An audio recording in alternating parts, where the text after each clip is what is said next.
Ever wonder how close you can get to losing someone before you realize how much they mean to you? Sarah had gotten used to the quiet in her small house on the edge of San Diego. But it wasn't the good kind of quiet. It was the kind that pressed on her chest. The kind that reminded her of all the talks that used to happen here. Music used to play. Dishes used to clatter. Voices used to overlap in happy chaos. Not anymore. Now, she only heard the refrigerator humming and her 23-year-old son Ryan rushing through the house. Like a ghost who didn't want to be seen, there was a time when they were best friends. Ryan would burst through the door after school, excited to tell her about his day, his worries, his dreams. Sarah loved those memories. But now each one made her sad. She kept wondering when exactly the distance started. Everything changed when Ryan's father left.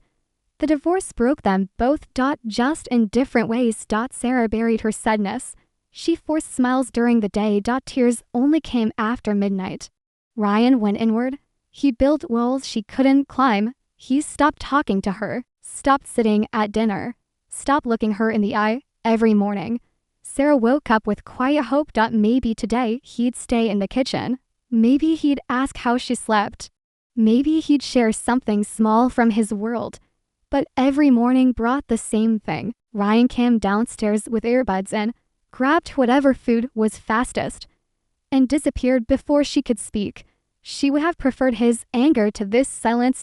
At least anger meant he still saw her. This coldness made her feel invisible, like she was fading away in her own home. Still, Sarah kept trying. She wrote encouraging notes and left them where he might find them. She made his favorite foods even when he didn't eat them. She stayed awake on nights when he went out. Not to control him, but because worry doesn't respect boundaries. She'd stand at the window, unable to rest until she heard his key in the lock. Ryan never noticed these things. He moved through the house like she was furniture. Present, but meaningless. One cold evening after work, Sarah stood near the window. Ryan was tying his shoes by the front door. She wanted to ask about his plans, but before she could form the words, he was gone. She pressed her hand against the cold glass. Watching him walk away under the amber street lights. Did he know how much this hurt? Did he remember when she was the first person he'd run to with good or bad news? Ryan's distance wasn't meant to be cruel. It was how he survived emotionally. He'd convinced himself his mother couldn't understand who he'd become, that keeping space between them was easier than dealing with complicated feelings. He never thought about Sarah carrying those same feelings, plus the weight of watching her son slip away. That night after he left, Sarah made tea she didn't drink. She sat on the couch, cup cooling in her hands, staring at the door like her gaze alone could bring him back. She understood she couldn't force connection. Love can't be demanded. But the silence was slowly emptying her out. Before bed, she stopped at the hallway wall where old photos hung. Ryan's childhood face smiled at her. Full of joy and trust. She touched the frame gently, remembering how he used to run into her arms every afternoon. "I miss you so much," she whispered to the empty hallway. Ryan had no idea about his mother's pain. He didn't think about her waiting up. He didn't notice the sadness behind her smile when they crossed paths. He didn't see the extra shifts she worked to help with his college money. He didn't see the strength she faked so he wouldn't feel bad. But life has a way of forcing our attention where it needs to be. Sometimes one moment shatters our carefully built walls, making us see what we've been avoiding. Sarah had no idea her quiet heartbreak was about to crash into an event that would change everything. She didn't know that in just a few hours, something would happen that would finally break through Ryan's walls. The night continued calm and normal, giving no hint of what was coming.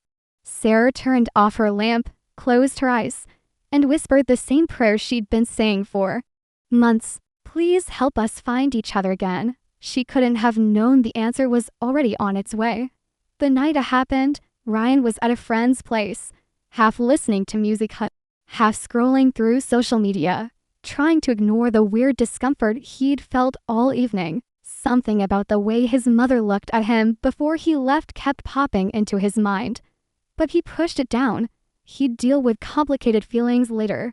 Later arrived. His phone rang at 11:47. Unknown number. He almost declined, thinking it was spam, but something made him answer. Is this Ryan Hayes? The woman's voice was professional, but gentle. The tone people use when delivering bad news. His stomach dropped. Yes, who's this? This is Memorial Hospital. Your mother was in a car accident. She's stable. But you should come right away. The world tilted. Ryan's mouth went dry. Is she okay? What happened? She's awake and being treated. Please come as soon as you can. Ryan grabbed his keys and ran. No explanation to anyone. His mind raced through terrible scenarios. When was the last time he'd actually talked to his mother? Really talked? Not just grunted responses. When had he last looked at her, thanked her, or noticed she existed? The answers made him feel sick. The drive felt endless. Every red light was torture. Every second stretched impossibly long. He realized he knew nothing about her day. Where she'd been going. Whether she'd been upset or distracted.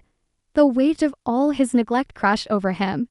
At the hospital, he rushed to the front desk, breathless and terrified. A nurse led him down a bright hallway that smelled of medicine and fear. His legs felt shaky. She's awake, the nurse said at the door. Take your time. Time was the one thing Ryan suddenly realized he'd wasted. He pushed the door open and stopped. Breathing, Sarah sat propped against pillows, a bandage above her eye, bruises darkening her arms. But she was awake. Alert. When she saw him standing there with panic written across his face. She smiled weakly. Ryan, you came? Those 3 words destroyed something inside him. He moved toward her slowly, afraid she might disappear. At her bedside, he took her hand carefully. Her skin felt cold. Fragile. He couldn't speak. Everything he needed to say felt trapped behind years of silence.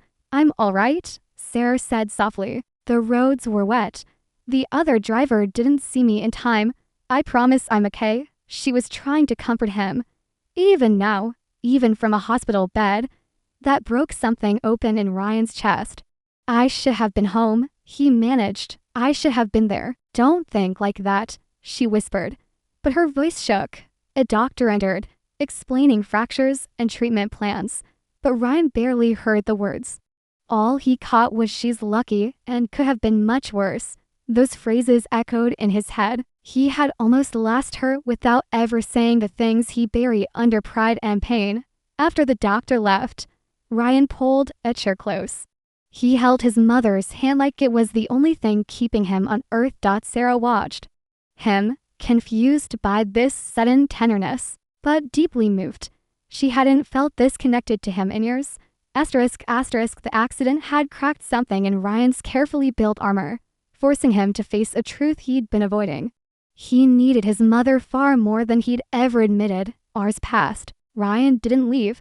He watched her sleep, watched her breathe, stood guard like he was making up for every moment he'd been absent. When she woke, he was still there. Still holding her hand. In that small hospital room, something fundamental shifted. The walls between them didn't crumble instantly, but Ryan felt them soften. He understood how wrong he'd been. How much Sarah meant to him. How much he'd regretted if he never got the chance to tell her.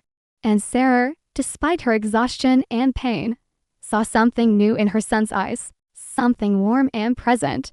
Something that told her everything was about to change. When Sarah came home from the hospital, she expected things would eventually go back to normal. She figured Ryan's concern would fade with her bruises, that he'd retreat back into his separate world. She was wrong. From the moment Ryan carried her bag inside, everything felt different. He moved with purpose and gentleness, treating her like she mattered more than anything else. The first morning home, Sarah came downstairs planning to make breakfast. Instead, she found Ryan at the stove attempting scrambled eggs with adorable awkwardness. Sit down, he said when he heard her. I've got this. Sarah stood frozen. It had been years since he'd done anything like this. She sat slowly, watching him navigate her kitchen with determination. Something warm spread through her chest. The changes continued. Ryan started talking, asking real questions. How did she sleep? Did her head still hurt? Were the bruises painful at first? Sarah answered carefully, unsure whether this was guilt or genuine care. But as days passed, his questions became more natural, more honest. He stayed home more, choosing her company over being alone. It felt strange at first, sharing space after so much distance. But Sarah found comfort in his steady presence. One afternoon, while she folded laundry slowly, favoring her stiff arm, Ryan appeared with hot tea. "You should rest. I'll finish this." She looked up, startled. For a moment, she saw the boy he used to be, the one who cared deeply and openly. "Thank you," she whispered, accepting the tea. Later that week, Ryan stood in her doorway. "Mom, can we talk?" His voice held no walls. Just openness. Sarah set aside her book. "Of course, I'm sorry," he said quietly, "for shutting you out, for being cold, for everything." The apology landed like a gift she'd stopped hoping for. Tears rose, but she held them back, afraid of overwhelming him. "You don't need to apologize," she began. "Yes, I do." His voice broke slightly. "When I saw you in that hospital bed, everything became clear. All the times you tried to reach me and I just walked away. I'm so sorry, Mom." Sarah touched his arm gently. "You were hurting. The divorce affected you deeply. I understand. But I didn't understand you," he said. "Not until now." That conversation became their turning point. From then on, they began rebuilding their relationship piece by careful piece. Ryan started sharing things he'd kept private, talking about his classes, his stress, his daily frustrations. Sarah listened gratefully, giving him space while treasuring every word. Ryan became protective in ways that surprised them both. He reminded her to rest, drove her to appointments, stayed home evenings just to keep her company. None of it felt forced. He did these things because he wanted to, because he finally saw her clearly. Soon Ryan suggested evening walks. "The fresh air will help you heal." Sarah worried she'd slow him down. But every evening, Ryan matched her pace perfectly. They walked past quiet houses and blooming gardens under soft street lights. During these walks, Ryan opened up about growing up too fast, about fearing failure, about the confusion that followed his parents' divorce. Sarah listened, sometimes offering advice, sometimes just providing silent support. These walks became sacred. Rain or shine, warm or cool, they went together. With each step, the distance between them shrank. Sarah saw her son not as a stranger she lived with, but as someone genuinely trying to rebuild something precious. And Ryan began understanding a simple truth he'd avoided for years. He needed his mother far more than he'd ever wanted to admit. But neither of them fully understood what was happening beneath the surface. The deeper emotional change taking place in Ryan. It wasn't just concern or guilt. It was something warmer, more deep. He was learning to see Sarah not only as his parent, but as a complete person with her own heart, her own loneliness, her own quiet strength. Their bond was healing slowly and beautifully. But the most important moment, when everything would become crystal clear, was still ahead of them. Weeks after the accident, Sarah's home felt transformed. The heavy silence had been replaced by comfortable warmth. Small routines had become treasured habits. Ryan making breakfast, helping with chores, sitting beside her in evenings, walking together after dinner. But despite these comforting patterns, both sensed something deeper still needed to surface. There was an unspoken truth hovering between them, waiting for the right moment. One evening, Sarah wrapped herself in a blanket and stepped onto the front porch. The sky blazed with golden rose colors. The kind of sunset that promised new beginnings. She breathed deeply, tension finally releasing from her shoulders. Ryan joined her, carrying 2 mugs of hot chocolate. He handed her one and sat on the wooden bench beside her. They watched in silence as the sun sank lower, colors melting into twilight. The quiet felt peaceful, but Sarah sensed Ryan gathering courage for something important. Finally, he spoke. His voice low but steady. "Mom, that night at the hospital, I realized how close I came to losing you." Sarah's heart clenched. She turned to look at him, seeing depths of emotion she hadn't witnessed in years. I kept thinking about all the times I ignored you, he continued, all the coldness. And when I saw you there, scared and hurt, I finally understood everything I'd been missing.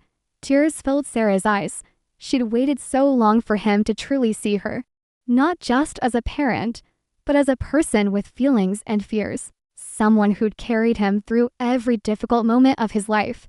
She touched his arm gently. Ryan, you didn't lose me, and you never will. I know, he said, looking at her hand, then meeting her eyes.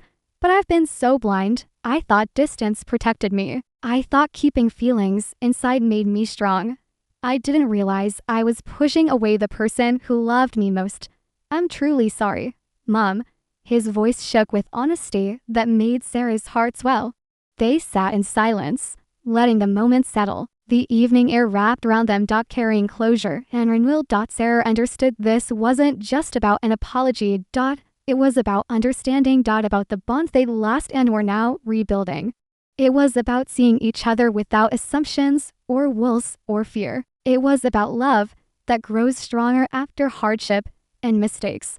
Ryan shifted closer, resting his head briefly on her shoulder. Sarah felt an unexpected surge of emotion. Relief. Pride. Gratitude. And deep connection that had been waiting years to awaken. She wrapped her arm around him gently. In that hug, words weren't necessary. It was a quiet acknowledgement of all the pain and misunderstandings that had kept them apart. It was also a promise, a silent vow to treasure every moment together from now on. They stayed on the porch until stars appeared, each one twinkling like a small reminder that life could still hold beauty through fear and heartbreak. Sarah realized she could finally breathe freely. Ryan realized he could finally express his feelings without shame. The accident had been terrifying, but it had also been a wake-up call, forcing them both to confront their love, their regrets, and their need for each other. That night, for the first time in years, the house felt whole. The warmth between mother and son wasn't temporary. It was steady. Lasting. Real. They had learned to talk. To care. To support. And to forgive. Ryan's change hadn't come from fear of loss, but from truly understanding and appreciating his mother. From wanting to be present in her life. Sarah had learned to accept his mistakes and his love in its grown-up form. It had gotten deeper and richer with time. As night deepened, Sarah and Ryan remained on the porch. Sipping chocolate, speaking softly about small things, laughing quietly at memories, both old and new. There was no rush. No pressure. No need for grand gestures. Everything they needed was right there. The reassurance of presence. The comfort of shared silence, and the promise of a future built on understanding. The accident hadn't destroyed their lives. Instead, it had opened a door they'd both been afraid to walk through. As they watched night settle around them, Sarah felt a peace she hadn't known in years. Ryan felt a new maturity in his heart. Understanding that love and connection were worth more than pride or fear. Together they had found each other again. That night marked the beginning of a deeper, richer bond, filled with warmth, forgiveness, and hope. It was the night everything became clear. They were no longer just mother and son struggling with distance. They were two hearts, reconnecting. To souls learning to trust. Two people ready to face the future together, stronger than they'd ever been.